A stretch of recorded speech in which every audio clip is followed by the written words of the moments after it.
जय जगन्नाथ चिंतन एक नुआ अध्याय आपन को स्वागत।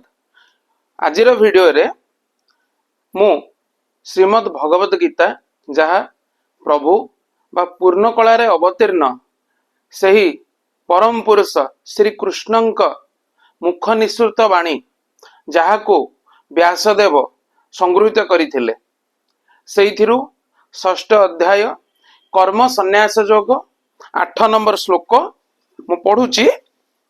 ज्ञान विज्ञान तृप्तात्मा कुटस्थ विजितेन्द्रिय युक्त इत्युच्यते जोगी समालोष्टास्म कांचन। अर्थ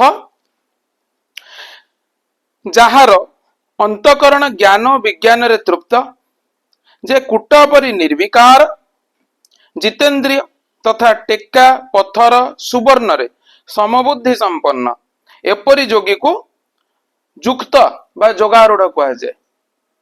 मोर यही पद पढ़िबार अर्थ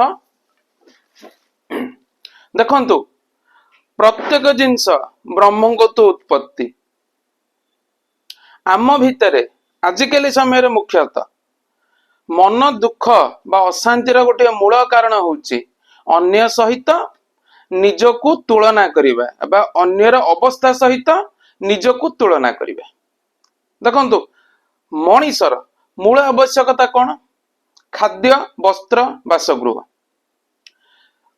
यही 5 फुट कि 6 फुट शरीर पाई प्रत्येक व्यक्तिंकर पाकस्थली जो साइज अल्प बा से एका प्रकार खाइबे मध्य जेतिकी ता उभयंक पई समान सोइबार जागा ता मध्य समस्तंक पई समान सेही 5 फुट कि 6 फुट गोटे खटरे से माने सोई परिबे। गोटे छात दरकार घर जो आमे रहिबा किंतु मनीष को कौन एतिक जिनस मिलूनी से अन्य कहीं अन्य सहित कहीं निजको तुलना करुच्ची। जो तुलनात्मक जिनस जो कि मनीष चेष्टा कर अधिका पैसा कमेबी मुझे आहरी भल रही यही जो अशांति भितर रोचे अधिका पैसा कमेबाटा खराब नुह चेष्टा करवाटा खराब नुह किंतु तापाई अन्य सहित जो जने कंपेयर करुच्ची सेतिकी बेले ही से अशांति आसुची।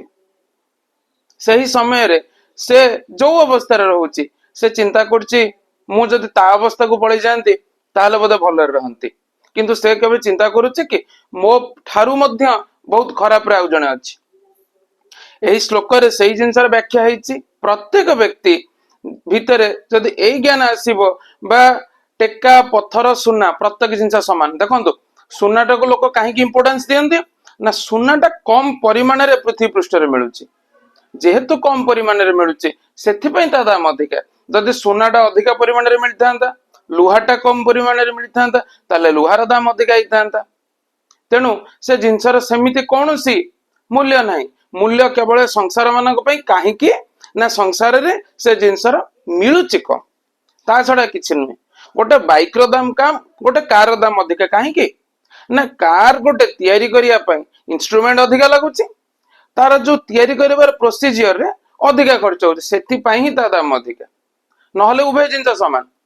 थरे कोन हेची प्रभु श्री श्री रामकृष्ण परमहंस तांको पाखु तांकर जने शिष्य गोटे सुना कंकणटे नेकी जाइथिले जेतेबेले से कंकणटी को देले तांको गुरु को से कंकणटी दउचंती प्रभु श्री रामकृष्ण परमहंस कौन कले ना से कंकणटी गोटे हाथ रे धरिले आउ गोटे हाथ रे किछि माटी आनिकी धरिले उभय को ओजन कले जेतले तांको समान लागिले उभय को धरि फोपाड़ देले। मोर कहिबार तात्पर्य तांको पई ए सुना कंकण जहा गोटे माटी मध्य सेया तेणु से उभय रे कोनोसी फरक देखिलेनी केवल आम संसारी लोक यही सब जिनस फरक लक्ष्य करू फरक लक्ष्य करी अन्यर अवस्था सहित निज अवस्था को तुलना करू आ जोथि पाई कि 90% लोक अशांति रे अछंती जोटा कि गोटे लोकर प्रकृत अभाव नु किंतु अन्य को देखिक से अभावटा तैयारी होची आ सही अभाव तैयारी हबारु से माने ही कष्ट पाउचंती।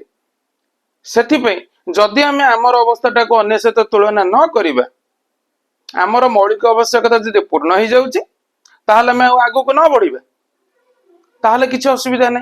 देखंतु ଏଇ ଯୋଉ ମଣିଷ ଶରୀରର ଉଦ୍ଦେଶ୍ୟ କଣ ସେଇଟା ହିଁ ମଣିଷ ଭୁଲି ଯାଉଛି। ବହୁ କଷ୍ଟରେ ଥରଟେ ମଣିଷ ଜନ୍ମ ମିଳେ, କେତେ ଲକ୍ଷ ପ୍ରକାର ଜନ୍ମ ବୁଲି ବୁଲି, କେତେ ଲକ୍ଷ ପ୍ରକାରର ଯୋନିର ଭ୍ରମଣ କରି କରି ବହୁ କଷ୍ଟରେ ଥରେ ମଣିଷ ଜନ୍ମ ମିଳେ। କାହିଁକି ମିଳେ ନା ଏଇ ଜନ୍ମରେ ହିଁ ବୁଦ୍ଧି ବିବେକ ଦିଆଯାଇଛି। ଏଇ ଜନ୍ମରେ ହିଁ ଜଣେ ଯଦି ଚେଷ୍ଟା କରିବ ସେ ନିଜ ସ୍ୱରୂପରେ ପାଇପାରିବ। ଅନ୍ୟାନ୍ୟ ଜନ୍ମରେ ତାର ସେ ବୁଦ୍ଧି ନାହିଁ, ସେ ସେଇ ଚେଷ୍ଟା କରିପାରିବନି ଯେ ସେଇଠି ପହଞ୍ଚିବା ପାଇଁ।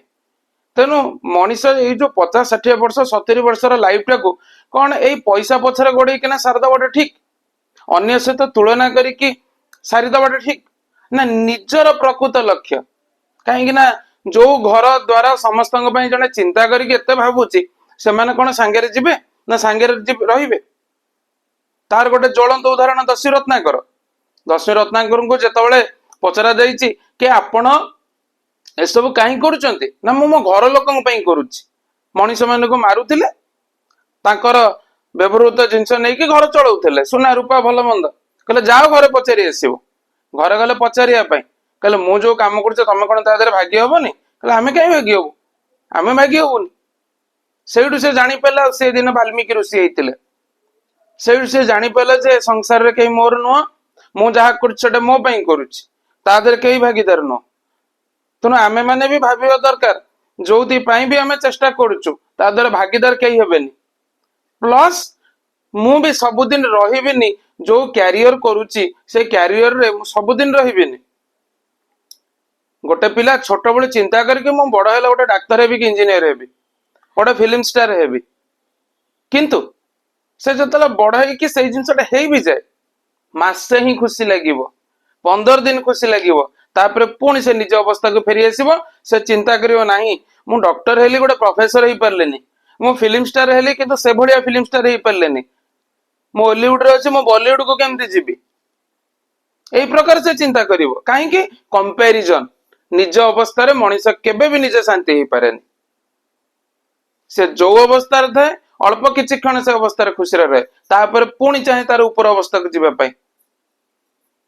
ନହେଲେ କଣ କରେ, ନିଜଠୁ ଯଦି ତଳକୁ ଖସିଗଲା ଯୋଉ ଅବସ୍ଥାରେ ଅଛି, ସେ ପୁଣି ଭାବେ ନାହିଁ ମୁଁ ଯୋଉ ଅବସ୍ଥାରେ ଥିଲି ସେଇଠି ଠିକ ଥିଲି, ପୁଣି ସେ ଅବସ୍ଥାରେ ଯିବି। ଏହାର ଗୋଟିଏ କାରଣ ହଉଛି ଏଇଟା, ଯେତେବେଳେ ସମଜ୍ଞାନ ପଳେଇ ଆସିବ, ପ୍ରତ୍ୟେକ ଜିନିଷକୁ ସମାନ ବୋଲି ଭାବିବ। ଯେମିତିକି ଯୋଗୀ ଋଷି ମାନେ, ସେମାନଙ୍କ ଆଗରେ ପଇସା ପତ୍ରର କିଛି ମୂଲ୍ୟ ନାହିଁ, ସେମାନଙ୍କ ଆଗରେ ଧନ ରତ୍ନର କିଛି ମୂଲ୍ୟ ନାହିଁ। ମୂଲ୍ୟ ରହୁଛି ଆମ ମାନଙ୍କ ପାଖରେ, ଆମେ ତାକୁ ମୂଲ୍ୟ ଦେଇଛୁ, ସେଥିପାଇଁ ଜୀବନଟାକୁ ସେଇଥିରେ ହିଁ କଟେଇ ଦଉଛୁ। ତେଣୁ ଗୀତାର ଏଇ ମହାନ ବାକ୍ୟ ସମସ୍ତଙ୍କୁ ମନେ ରଖିବାକୁ ମୋର ଅନୁରୋଧ। ଆଉ ଯଦି ମୋର କହିବାରେ କିଛି ବି ଭୁଲ ରହିଛି ମତେ କମେଣ୍ଟ କରିକି ଜଣାନ୍ତୁ, କାରଣ ମୋର ଏଇ ଚ୍ୟାନେଲଟି କେବଳ ମନ ଭିତରେ ଗୋଟେ ଜାଗରଣ ଆଣିବା ପାଇଁ, ଆଉ କୌଣସି ବି ଉଦ୍ଦେଶ୍ୟ ନାହିଁ କି ମୁଁ ପ୍ରଫେସନାଲି ବି ଏ ଚ୍ୟାନେଲଟି କରିନି।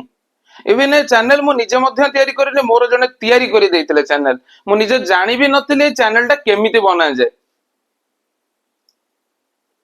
ଜଣଙ୍କ ଇନ୍ସପିରେସନ ରେ ଚ୍ୟାନେଲ କରାହେଇଥିଲା କି ଲୋକମାନଙ୍କ ପାଖରେ ପ୍ରକୃତ ଜିନିଷ ପହଞ୍ଚୁ।